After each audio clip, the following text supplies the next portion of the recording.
Hello and good morning, everybody. Happy Saturday to you. Here I am, it's Tony, and welcome to Tea Time with Tony. I'm here with the always silent but ever present producer Mike. Producer Mike, are we sounding good and looking good thus far? All right, there we go. Okay, so let's just kind of hop right into a few things here. Okay, so on this day in history, things that I think you might be interested about. And back in 1971, the Apollo 15 returned to Earth. Yay, yay. And if today is your birthday, happy birthday. You are in company with Miss Charlize Theron, who is 46 today. Happy birthday, Miss Theron. Sydney McLaughlin, who is a recent Olympic medalist, is turning 22 today. Maggie Wheeler, if you are a Friends fan, you know her as Janice. She is 60 today. David Duchovny from the X-Files is 61. And for those of you who are maybe a little older or Little Rascals fans, Carl Switzer, aka Alfalfa, would have been 94 years old were he alive today. So happy birthday to everyone. And today, if today is your anniversary, happy anniversary. I hope you celebrate it well, and I hope it is everything you want it to be. Just remember the love that you had the day you married each other. So that's fantastic. Okay, so today I am very excited with our next guest. Our next guest, it can be seen currently in a documentary called Pray Away. It is airing on Netflix right now. And if you have not seen it, it is 1 hour and 41 minutes of absolute intensity. It goes from places of heartbreak to jubilation to just thought provoking. I've watched it twice in preparation for this interview. So, without further ado, because I want to give him all the time that he needs, I'm going to introduce you to Mr. Michael Bussee. So come on in, Mike. Hey there. Good to see you, Tony. Good to see you, my friend. How are you this morning? I'm doing well, thank you. I've had my monster drink, Oh, you so I I'm can alert. I cannot tell you how excited I am to have you, and I really appreciate you doing this. By the way, and Thank as a you. side note for everyone who's listening, Michael is available for questions. Okay, so all you need to do is put them in the chat, and producer Mike will feed them to me, and I will feed them to Mike. Okay, we have two mics today, so there you go. So the producer will feed to me, and I will let Mike know that you have a question, and he'll respond accordingly. Now, Mike, let's just jump right in. We got a lot to cover. And I have so many questions, and I don't know how to disarm the octopus. So I'm going to warn you right now.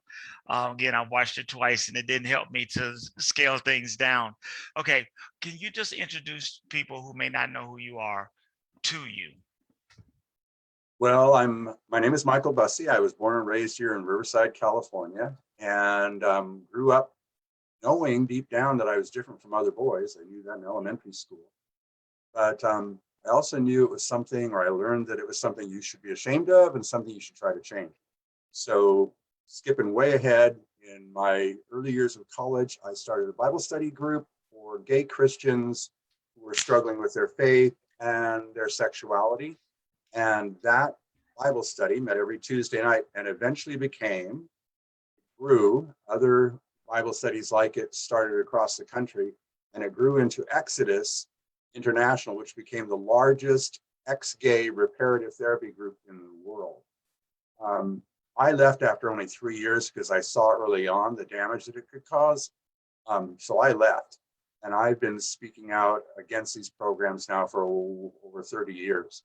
But in this film, I'm joined by a bunch of other former leaders who tell their stories. Okay, excellent. Okay, so I've watched it twice, but before we jump into that, you sent us a clip that is about 4 minutes long that we'd like to show. Can you give us a little bit of insight? Because I think it'll be helpful for people before we start talking about the documentary, for those who have not seen it, to give it a little bit of context. Can you load the clip up for us a little bit? No. Would Can you you like? tell us? Yes, you Oh, talk about it. it gave Yes. you a little introduction. Yes. Sorry. About 8 years ago, I got a call from Lisa Ling from the Oprah Winfrey Network. And she told me that the current president of Exodus, Alan Chambers, wanted to apologize on camera. And she told him that if he was going to apologize for what Exodus did, he needed to apologize directly to people who had been hurt by it. So in this clip, you see what we call ex-gay survivors confronting Alan Chambers with the truth of their experience. And it's painful to watch. And it just gives you kind of a preview of what you'll see if you watch the entire documentary coming up on Netflix or streaming on Netflix now. So these are ex-gay survivors confronting the then president of Exodus International. Excellent. Okay, so let's go ahead. You and I got to mute everything. And Mike, go ahead and cue the clip up, please.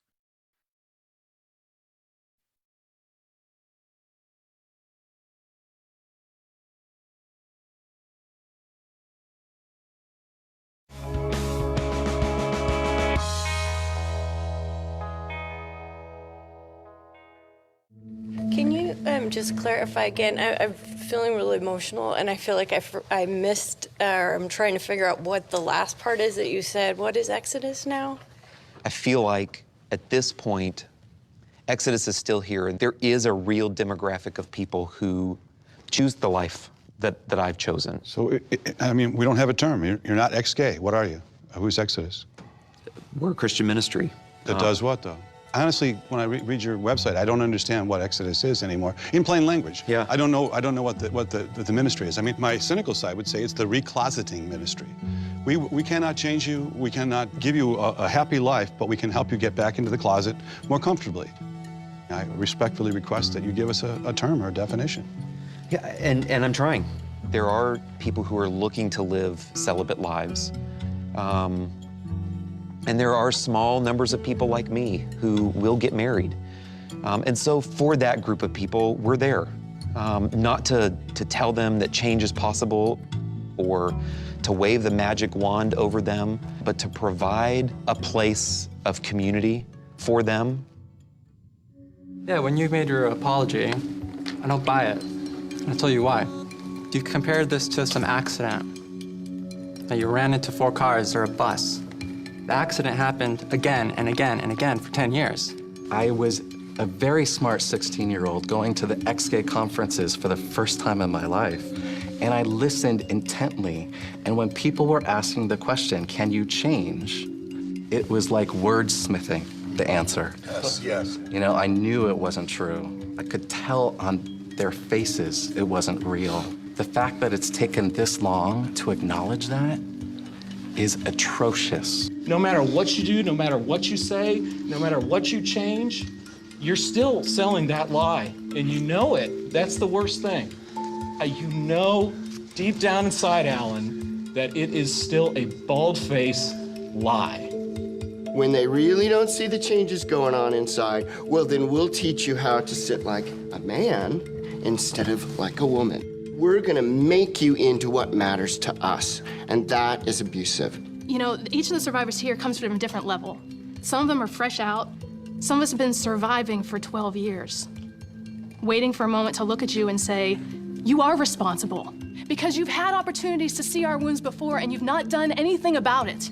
And you say, there are people like us still out there? Absolutely there are. You can always prey on the vulnerable. There will always be vulnerable people. That's what cult leaders do. I personally think, Alan, that you've gone through an evolution in your thinking, but that's not going to mean a whole lot unless you figure out some way to get that message to the rest of Exodus. Unless you take that personal evolution that you seem to be going through and make it operational as an organization, the organization needs to shut down. Shut down. Don't tweak it. Don't try to improve it. Shut it down. To the suggestion, Alan offers no comment. But Brad, a former staff member at Exodus, disagrees with Michael. The thing that I want to say about Alan, what you are doing right now, staying in the organization to fight it, you are taking a level of flack from the other side, not this side, that I wouldn't be willing to put up with. And I left because it was harder for me to stay in the church and fight than it was for me to leave and say things against it. But if Alan does stay and fight, what exactly will he be fighting for? If Exodus no longer offers a cure for homosexuality, what does it have to offer?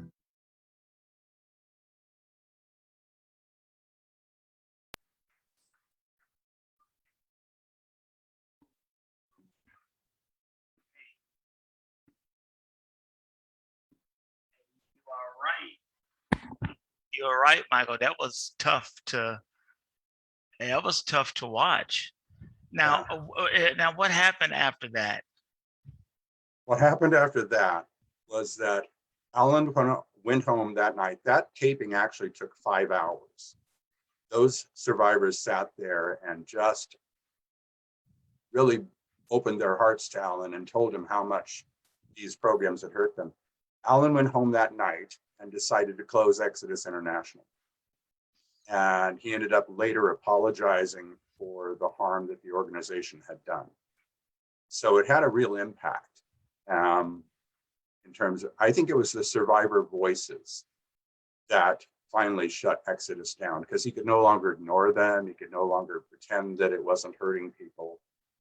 It had a profound effect on him. You also see Julie, young lady Julie, who's featured in Pray Away, as she sits there and listens to it. At the time, she was part of Exodus, and she was kind of on the fence about whether or not she would stay or go. Well, the documentary Pray Away really tells her story, her journey from being a kid forced into reparative therapy as a teenager and leading up to a very happy and inspiring ending. Now, was that Alan's wife sitting next to him? Yes, that was Alan's wife. Okay. Now, do you know what they're doing now? What they're? We would like Alan to speak out more strongly than he has. He did issue an apology, and he did shut down the organization, which I give him credit for doing the right thing. But we'd like him to add his voice and more strongly speak out about it. In the meantime, we have had now, counting myself, 26 former leaders of this movement denounce it and call for a ban on these practices, especially toward LGBTQ young people. So the film had a real, that issue with that episode with Lisa Ling had a big impact. And since then, 25 other former leaders have come forward to denounce the practice. Okay, well, yeah, I was trying to prepare for this. There's a lot, every major medical association has got on board with saying reparative, which is an interesting word to me. Reparative therapy, conversion therapy is harmful. Everyone has gotten on board with saying has gotten on board with that. Exactly. I have to ask about something I read just this morning, an article on MSNBC, Sam Thielman, who had just watched, and he uploaded it this morning. You're trending on Netflix, by the way. We're trending on Netflix? You're trending on Netflix. Good, yes. That's what we want. We want a lot of people to see this film. Yes, you are trending. Good. Sam Thielman gave a review of Pray Away. And I'm going to give you a couple of quotes that I want to get your feel, how you feel about this. One of his first quotes is, it leans a little too far forward toward easy forgiveness.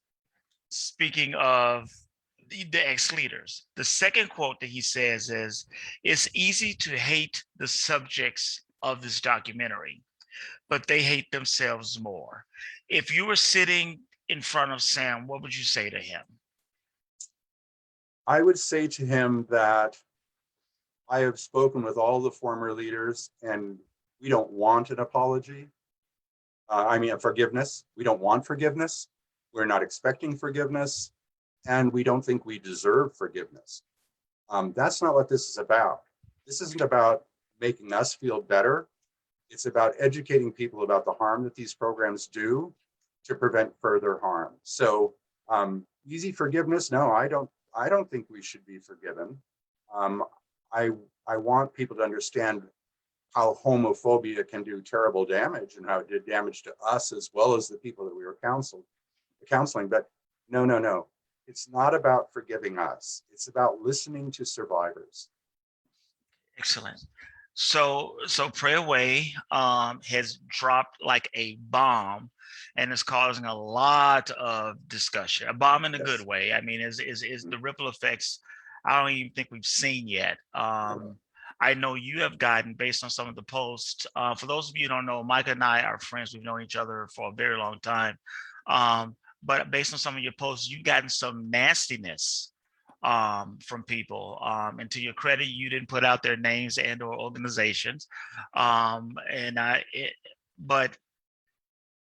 you watched when was the first time you actually watched the full documentary?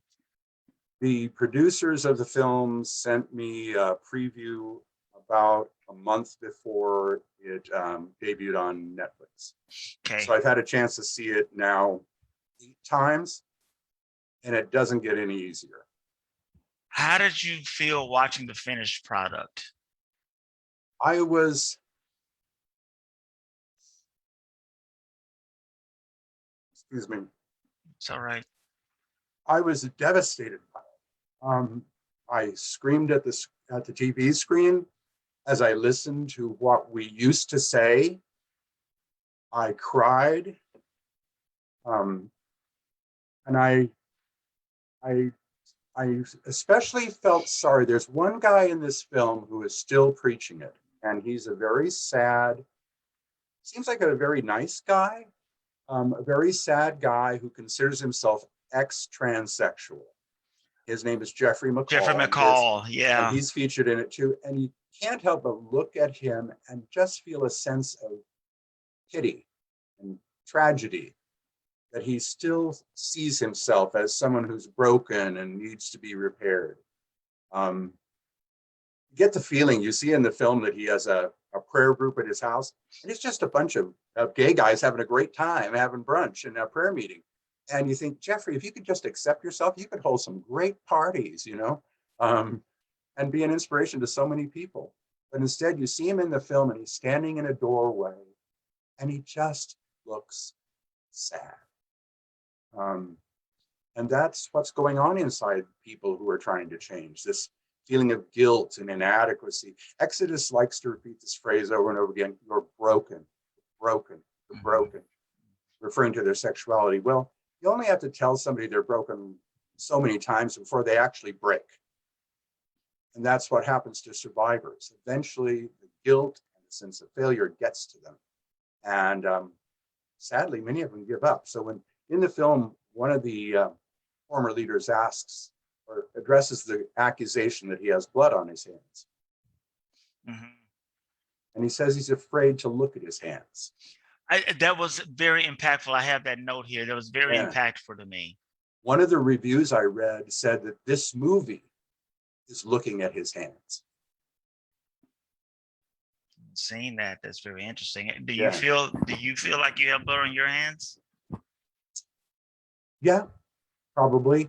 I left after just 3 years when I noticed that some of the guys I was counseling were getting more depressed and more frustrated that it wasn't happening. Some guys had admitted that they seriously considered suicide. And I just knew I had to get out. I had to stop doing what I was doing and start speaking out against it. But what Exodus became, and that toxic message went on after I left. And I'm sure it cost some lives.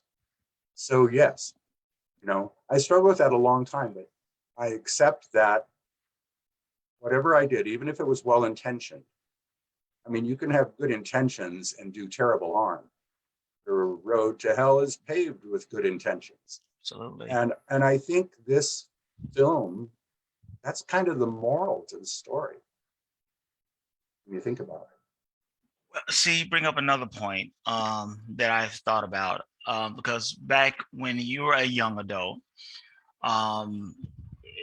it may have been happening, but there wasn't such a spotlight on it like it is in today's age. Because the younger gay generation, although they have a lot more support, than you and I would have had as young gay men. Um, their suicide rate are astronomical at this point, whereas Exodus is not a presence like it was even after you left.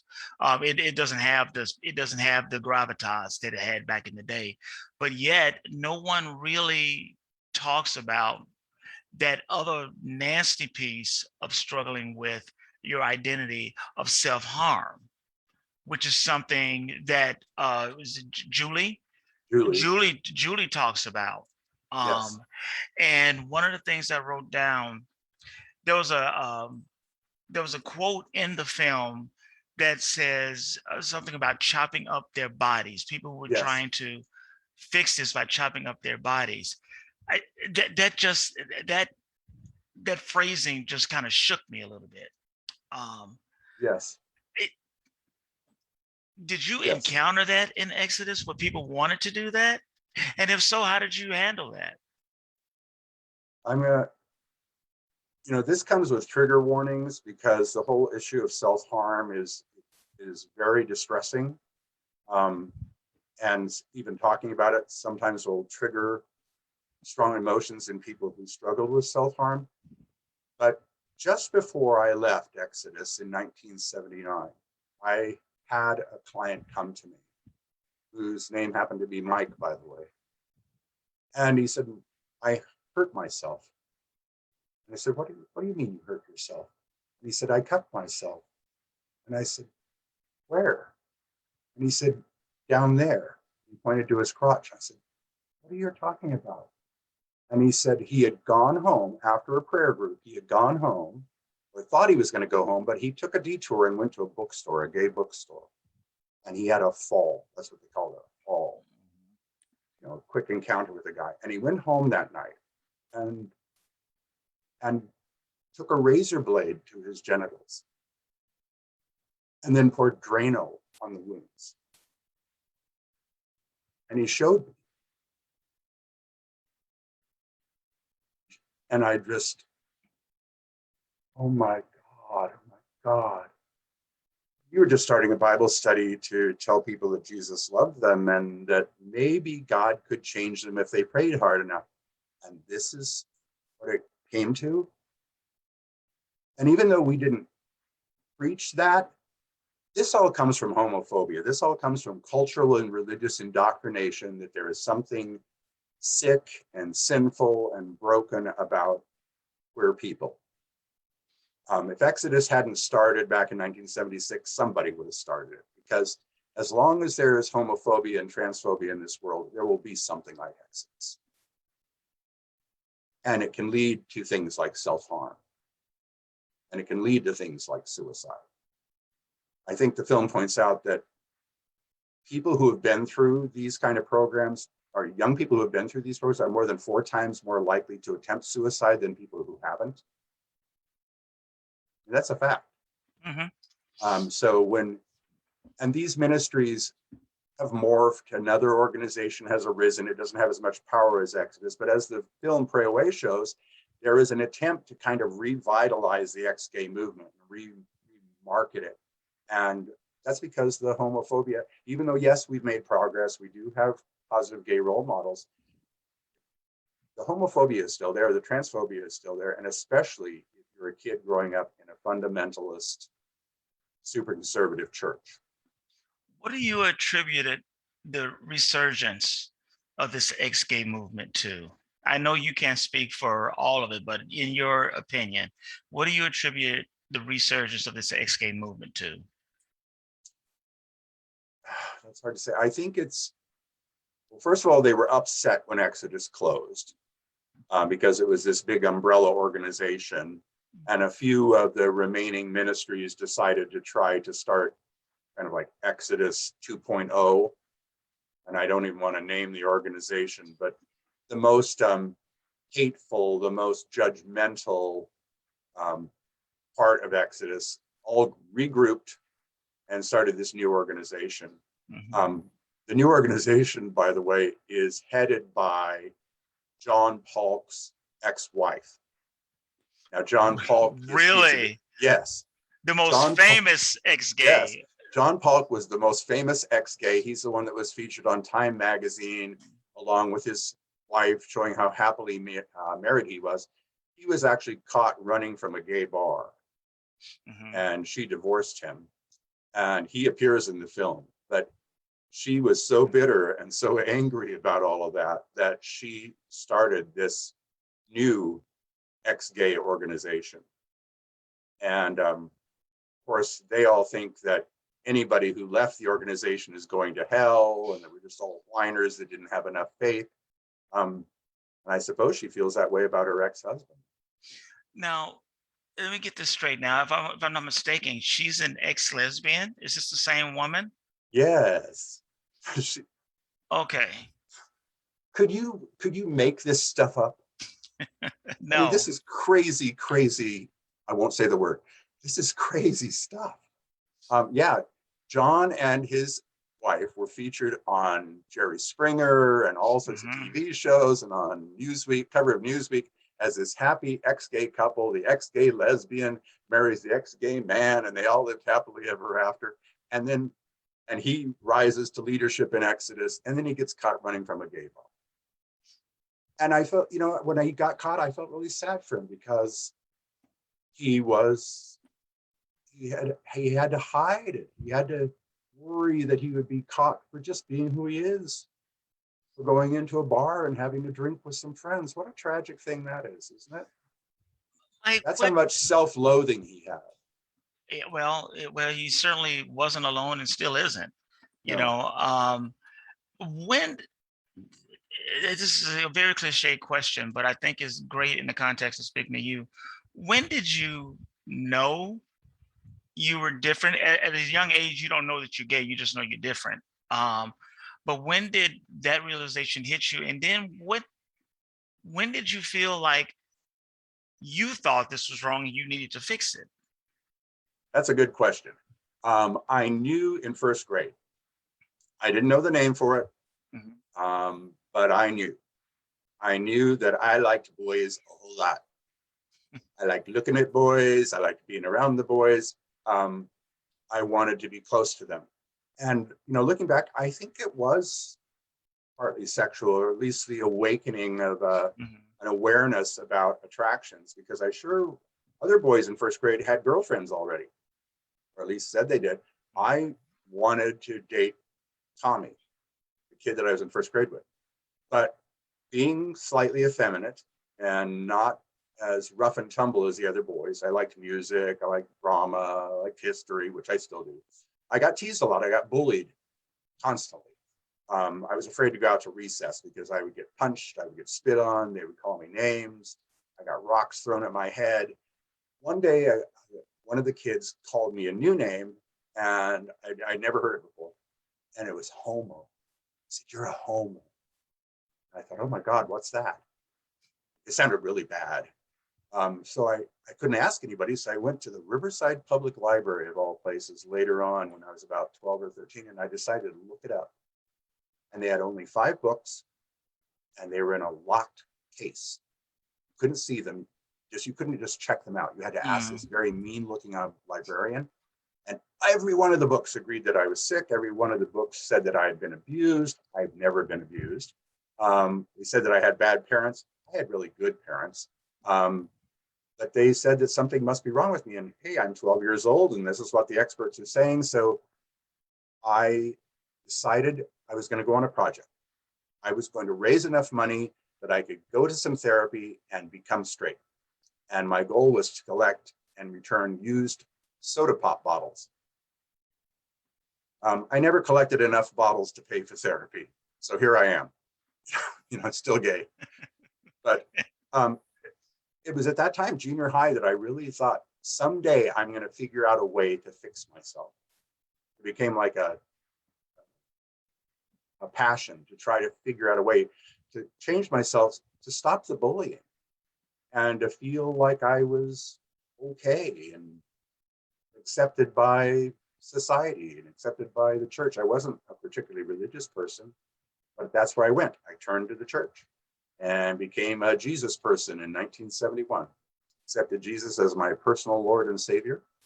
and got baptized in the Spirit and spoke in tongues, and ended up at a charismatic church in Anaheim during college. And that's where Exodus got started.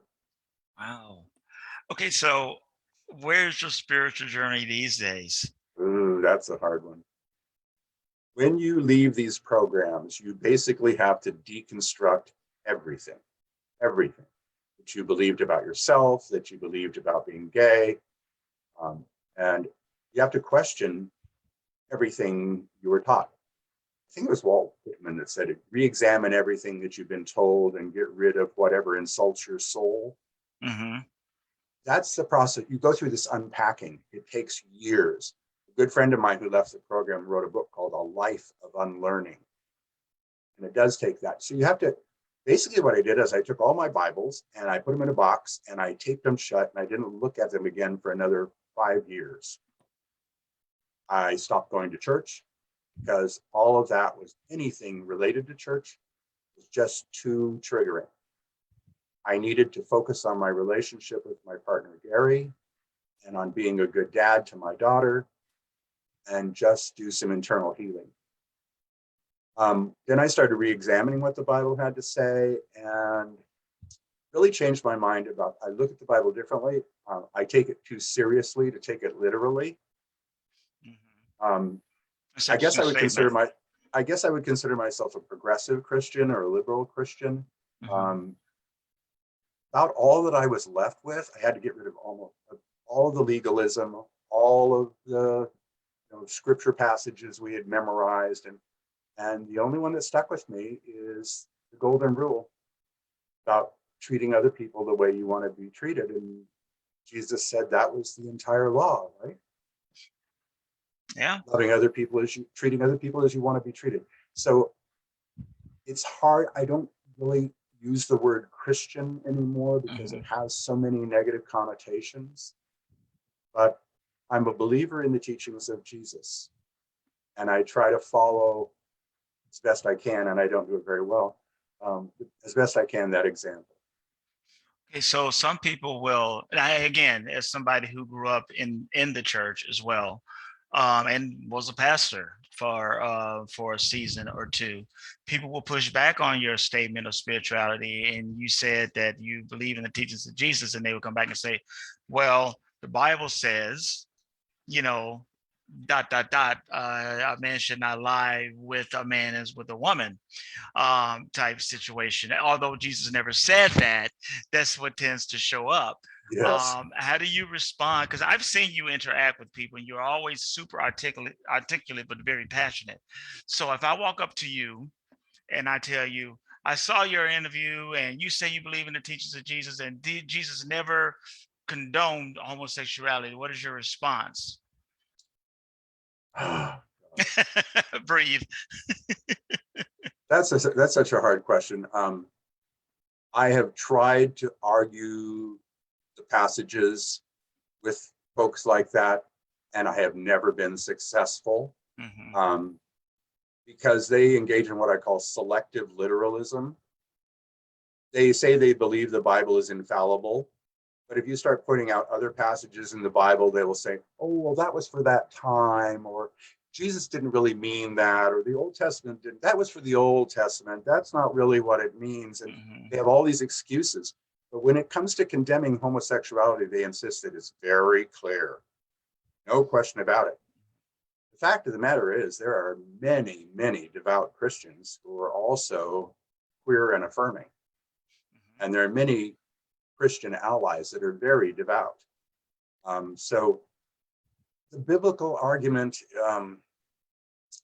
it's once in a while I fall into that trap and start to argue specific passages. And if they want to argue them, I can do it because I've read that thing over and over and over again in so many different translations. And I have a very different feeling about the Bible than they do. I see the Bible as human beings attempting to understand God and often getting it wrong.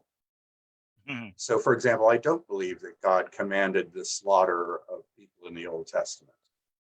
I don't believe that God ordered that non-virgin brides should be stoned. Mm-hmm. I just don't. I think that was written by people who misunderstood that God's nature is love. So the biblical arguments aren't very powerful.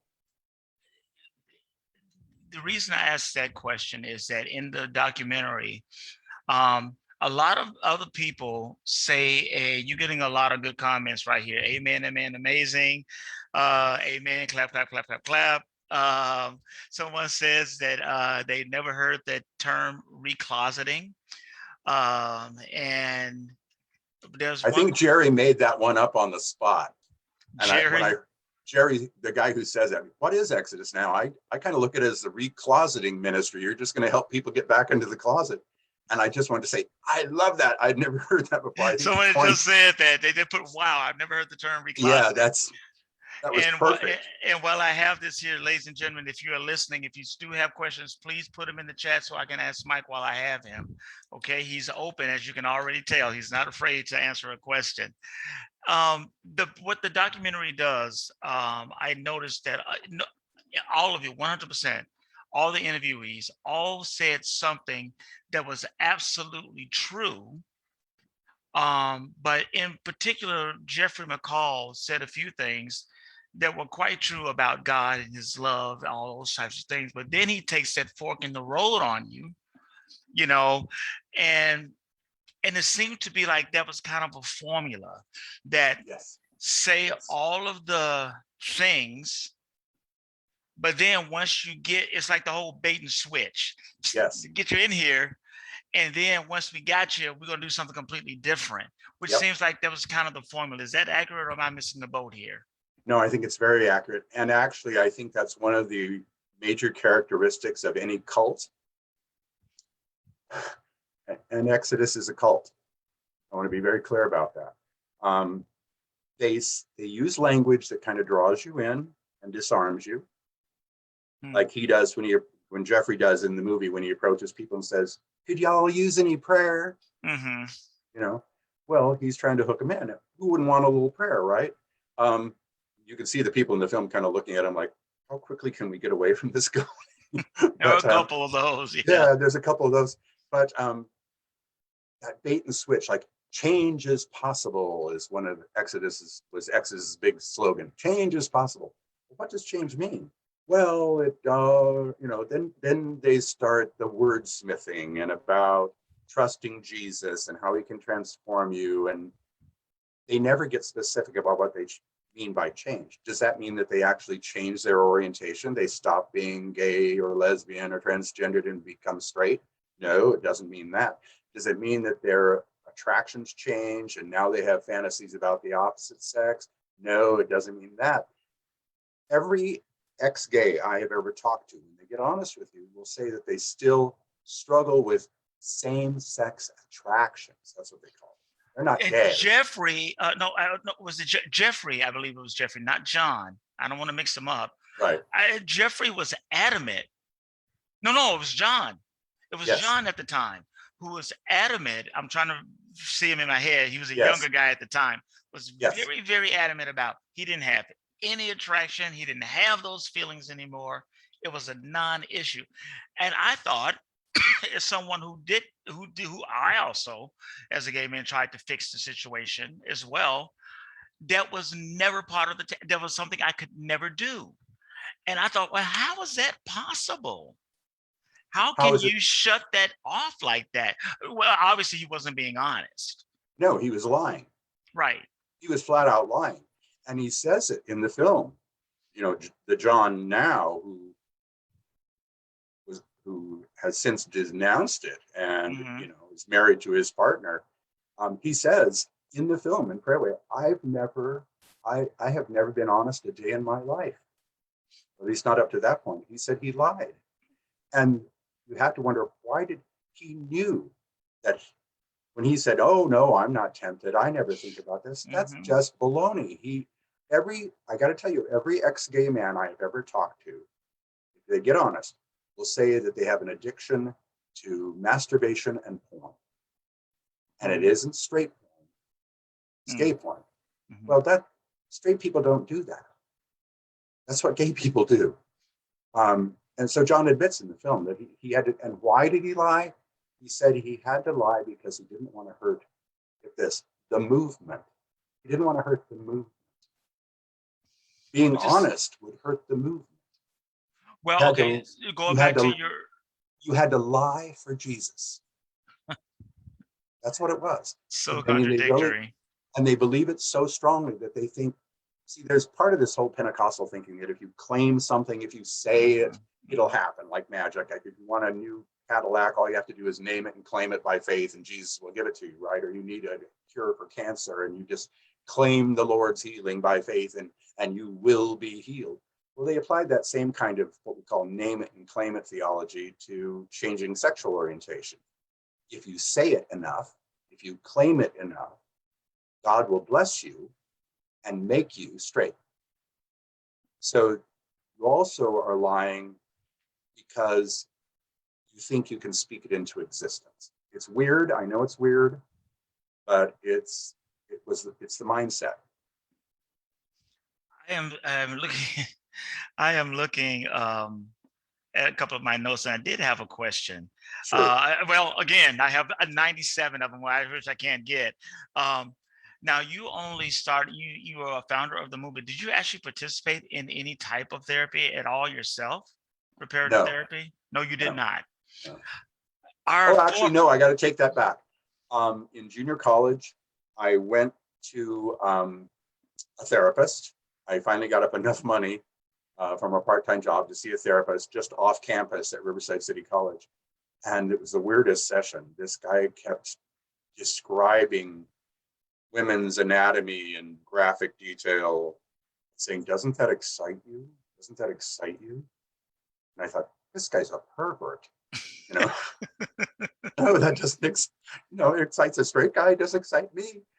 So I didn't go back for a second session, but that was like my only attempt at actual reparative therapy. Wow. Our former Vice President, Mike Pence, believes that conversion therapy works. When your face is priceless, by the way. When you heard that, I will refrain from any snarky comments about his possible sexual orientation at this point. Okay, I'll take that. So you just answered my question. I know exactly how you felt about that statement. Okay, so okay, you mentioned well, I have a couple of things. No, Sure. again, have you ever thought about writing a memoir? Because Julie just wrote one, apparently. It's been suggested a number of times and I have thought about it. I've actually written one. I wrote one during AIDS, when my partner Gary was dying. And it helped me to process what was happening with him. I just needed to look back and I just started pouring it out on paper, everything that I remembered. But I made a decision a long time ago never to write a book or publish a book about this, because that opens you up to accusations that you're trying to profit from the misery you caused other people. Okay. So you can tell the story for free. So I tell it online, I tell it on interviews, but decided never to ever to write a book. Also decided that it would be wrong for me to ever accept any money or donations for doing this. So I always ask people to contribute to the Trevor Project instead. Okay. I think that former leaders, I mean, I'm sorry is okay, but not unless you follow that up with doing something about it. My grandmother used to always tell me sometimes saying sorry is not enough. Yeah. And sometimes saying sorry makes it worse. Okay, Think about it. Oh, I'm sorry. Well, what's the person supposed to do? Forgive you? No, I don't want to hear I'm sorry. I want to hear, how are you cleaning up the mess you made? What are you doing about it? Now, how are you reaching out to the people that you harmed intentionally or not? It's absolutely I'm glad. valid. Again, I'm glad you're sorry. I'm glad you regret it. But kind of let's move on from that, okay? Let's do something about it. Let's end this practice. There are so many little nuggets in Pray Away. One of the nuggets is, and I forget who said it, separate Jesus from the Christians who hurt me.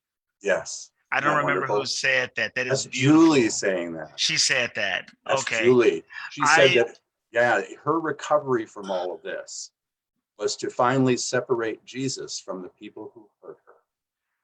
And I thought that was that's brilliant. so profound, simple profoundness. I thought Yes. Yes. it made me sit up. I'm like, there you go. That's it. That is absolutely it. Separate Jesus from the people that hurt you. Is that where you are? Is that what you've done? Yes. Yeah. You mentioned a daughter, Mm-hmm. and you're a very proud grandpapa. Yeah, I have 4. You have 4 grandchildren. She's been a busy girl. I think it's always funny when people say, well, gay people can't reproduce. Oh, yeah? I have 4 beautiful grandkids, you know? So when did that happen? When did that happen? When did this baby come about? Okay, so What, my daughter? Was this before the Yeah, Exodus I thing? actually met my ex-wife in high school choir. I was in the spring musical. I played Billy Bigelow in Carousel. Oh my goodness. And she sang When You Walk Through a Storm. She was Nettie Fowler. And I fell in love with her voice. I fell in love with her personality. She's a wonderful person. I just loved her to pieces. And I thought, well, maybe she's the one, because, you know, they always talk to you, someday you'll meet the right woman and you'll have the right feelings for her. I realize now that it was just profound admiration and friendship. Mm-hmm.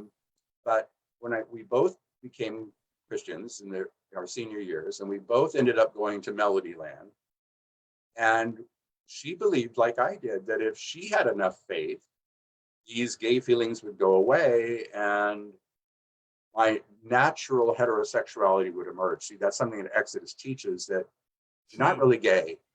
You're just a broken heterosexual. And if you can fix the brokenness, the straightness will just blossom naturally. Well, I decided to check that out. Can I have sexual feelings toward her? And I realized that I could function sexually with her, but I had to think about men. Okay. Now, that does a number on your head. You know, when you're married and you're making love to your wife, but you're not really making love to her. Technically, biblically, I was being faithful to her. But in reality, I was not. I was lying to her. She deserved a man who really, really was straight. You know, so it hurt her. And that's often not talked about too, is the collateral damage this does to ex-wives and the kids. This devastated my daughter. I mean, leaving her at such a young age. It's taken a while. She loves her dad now, and my grandkids love me. I haven't told my grandkids, they're too young to understand what any of this would mean anyway. But eventually I'll tell them, or eventually they'll know. And I'm blessed to be some people say, would you do it differently? No, you can't answer a question like that. I have a daughter that I love, and I have 4 beautiful grandchildren. I'm blessed. And I'm happily married. And tired. Yes. How long have you been married to your hubby? Well, we've been together 12 years, and we just celebrated our 8th. Well, congratulations. Yeah. Congratulations. I'm glad to hear that you and your daughter have a good relationship now, because I know that can be a challenge. It took years after I left Exodus for that to heal. And I know we're going to go over a little bit. I've already warned producer Mike, so he doesn't sort of back his head doesn't blow off. Okay. So, when did you no longer believe that being gay was an illness, or did you ever believe that? I did believe it. Yeah, because that's what the books told me. And that's what the prevailing psychology at the time said. I stopped believing that when I met my first healthy gay person. Was this Gary? No, I met A guy came to our psychology class at Cal State Fullerton. Actually, several people did, and they were from the local Student Gay Alliance. And I stayed and talked to them. And I thought, oh my God, you know, all this stuff about being an illness is just bullshit. Excuse me, but Oh, it's fine. You know, I had a comedian destructive. on a couple of weeks ago, and he said a far lot worse than you have ever said. It was, So- and plus I was going through actual psychology classes back by that time, getting my master's in psychology, that pointed out how off base this pseudo psychology was about your parents causing it, or, you know, that has been denounced now and repudiated by every major psychiatric and psychological association, as you mentioned at the beginning. For someone who has never seen the documentary, if they're watching it for the first time, what do you want them to take away from it? I would like them to take away some hope. Some hope. As difficult as it is to watch, and it's very difficult. I mean, I recommend that people watch it with a friend, that they watch it in pieces, pause it if you need to, go for a walk if you need to, and come back to it. But I hope that it gives hope to people who once thought they were damaged or unpleasing to God. I hope for that. We do have a discussion group online on Facebook for people who want to talk more about the film. It's called Pray Away, Watch, and Discussion with Michael Bussee, because I know it has stirred up a lot of feelings, and that's one of the places we're continuing to process it. A person who watches it who is not a member of the LGBTQ plus community, who may be dealing with this right now, who may have been part of something like this or know someone who has, or what would you say to them? Would the message be the same? Yes. Yes, I think it'd be the same. In the group, in the discussion group we have, I would say about 50% of the members in there are parents of LGBTQ kids who once felt guilty and that they did something wrong to make their kids gay, and now they're fully affirming and embrace their queer kids, and they're just wonderful. They're called Mama Bears, and they have a group of about 25,000 of these fiercely pro-gay moms, and I just love them to death. So they're part of the group too, and they're experiencing some healing by watching it, even though it's difficult to watch. Excellent. Okay, so let me move a little bit forward. And briefly, I think most people know this story because it was national news back on June 5th, 2002. I had to get that date right from Jeffrey. You were involved in what has become one of a landmark story with Jeffrey Owens, who in Riverside is your friend at the time, of a hate crime. I don't care what they call it. That's what it is. That's what it was for me. That's what it was. And he died on June 6th. So we just passed that anniversary. I mentioned at the top of the show about how fascinating your life has been. And that certainly had to be a landmark for you. On top of the whole Exodus thing, getting past that, finding love, losing love, regaining love, now having it again. You know, man, how have you managed to keep it together, brother? I don't know, maybe by the grace of God, to use an old phrase, you know, I don't know. I'm very stubborn. I got that from my mom, and I just try to keep going. But the event that you're referring to that happened in June of 2002 really shook me. I don't know if I was just naive or what, but I thought, no, yeah, hate crimes happen and they're terrible, but they couldn't happen in Riverside. Riverside is a friendly place. Riverside is an inclusive place. At least that's what I thought. You know, I'd never experienced like overt hatred, and we were attacked. in the parking lot of the menagerie. We'd gone to a birthday party. We were looking at some photographs of a camping trip that we had taken. We were standing by the van, and this group of 6 guys just came out of no place and punched me in the face and started calling me faggot. And Jeffrey was there, Jeffrey Owens, and he wasn't going to have that. I mean, Jeffrey was a fighter. So he said, hey, you know, what problem do you have with my friend? Lay off. And they got into a verbal argument. Well, they ended up, one of the guys in that group, we didn't realize, stabbed Jeffrey in the back 6 times. And sadly, you know, later in the hospital, he bled to death. I didn't know that I had been stabbed. It actually punctured my right lung. So I was in the emergency room at the hospital at the same time Jeffrey was being treated. So it had a very, my mom had always worried about, oh, I don't want you going down to those gay bars, you could get hurt.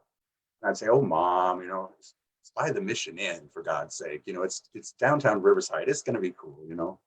And then her worst nightmare came true. You know, my worst nightmare came true. The guys ended up going to prison for various amounts of times.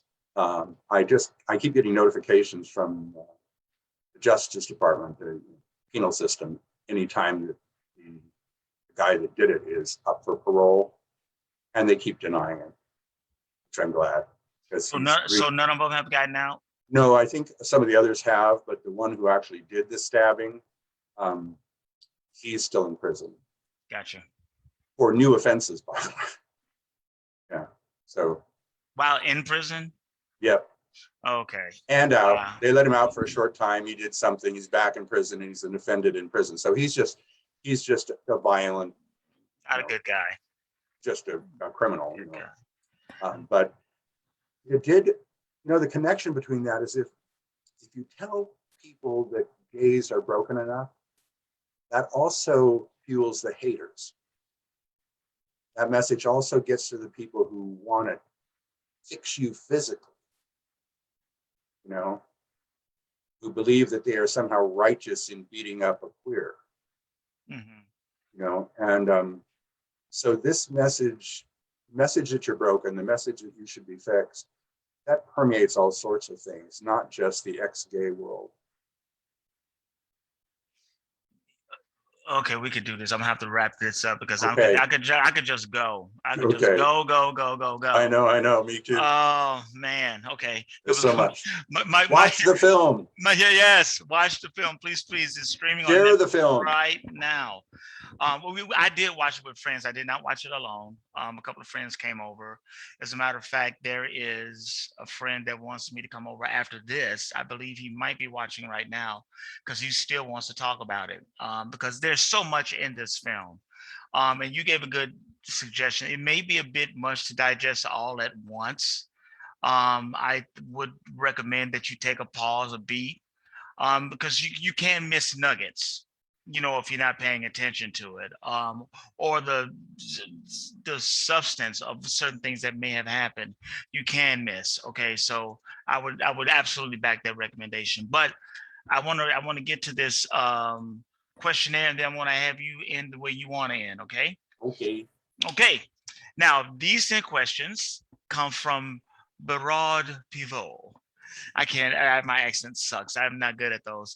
But James Lipton used to use these on Inside the Actor Studio. And James Lipton is, like, for me, the greatest interviewer ever. So great, so gracious. Yeah, so gracious. They always make people feel comfortable. But I thought it's a fun one. Okay, so what is your favorite word? My favorite word? Fabulous. This actually in the chat, somebody said fabulous when you were talking and did more claps. Only it's misspelled. It's fabulous. Fabulous. As you will see at the menagerie if you ever go. Absolutely. What is your least favorite word? Bigotry. What turns you on creatively, spiritually, or emotionally? Music. Especially choral music. Something about being in a choir and adding your voice to that kind of harmony.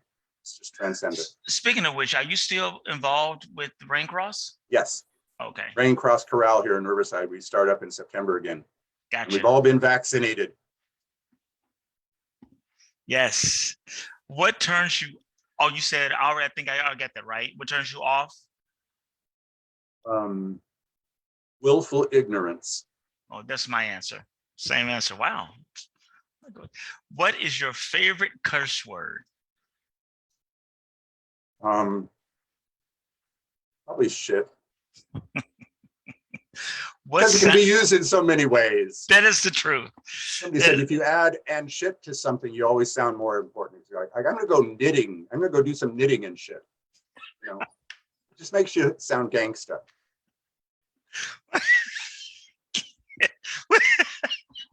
I wasn't expecting that from you, Mike. Knitting. Okay, there we go. All right. All right. What sound or noise do you love? A baby laughing. What sound or noise do you hate?